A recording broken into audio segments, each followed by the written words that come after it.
Certaines personnes vous utilisent, vous consomment, puis vous blessent et vous trahissent.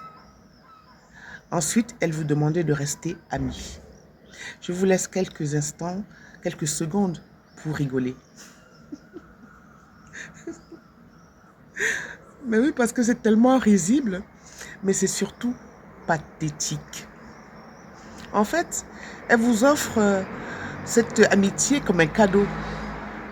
Mais je vous assure que c'est un cadeau empoisonné, surtout pour vous. Parce que eux, ils auront le beurre, l'argent du beurre, le fils de la crémière ou la fille de la crémière et sa vertu. Parce que cette espèce de flou artistique vous maintiendra dans l'espoir ou dans un attachement fictif qui ne sert évidemment qu'à cette personne. Deuxième chose, elle se considère comme la personne mature de la relation, responsable, qui veut assumer une partie de ses erreurs et comme ça, il pourra dormir tranquille sur ses deux oreilles. Non, c'est non. Parce que si elle avait été vraiment responsable, cette personne, au lieu de vous blesser, elle vous aurait appelé, vous serez assis comme des adultes responsables et vous aurez discuté. Il y aurait eu une communication. Elle aurait cherché à établir une communication entre vous. Ça n'a pas été le cas. Ce n'est pas aujourd'hui, en restant amis, qu'elle le fera. Certaines personnes veulent constituer leur harem d'ex. Vous savez, un harem d'ex où elles viendraient piocher quand elles s'ennuieraient ou quand la principale source d'approvisionnement sera absente.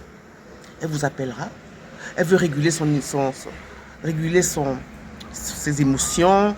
Elle veut passer du bon temps, des moments agréables. Elle va vous appeler pour aller dîner, par exemple. Ou alors, entre midi et 2, ou entre 15 et 16. Là, c'est le pire. Entre 15 et 16, c'est l'heure du goûter. Cette personne vous prend pour un enfant qui sort de l'école, un écolier.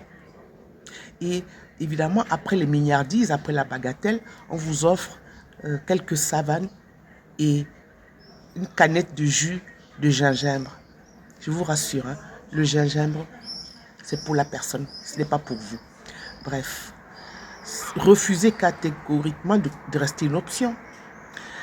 Lorsque vous posez vos limites, lorsque vous sentez que une personne jongle entre plusieurs relations confortables pour elle et qu'elle vous prend, vous, pour acquise, posez vos limites.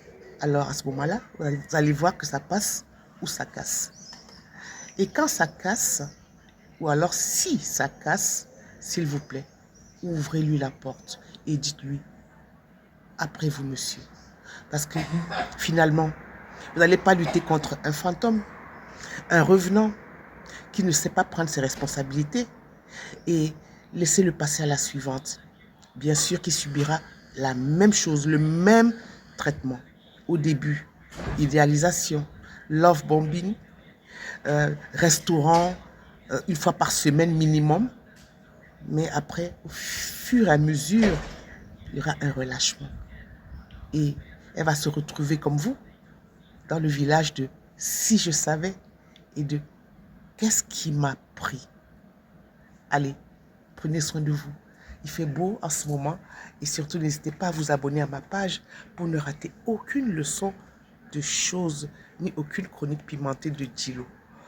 Alors, tenez bon, zéro amitié. Zéro amitié. À tout bientôt.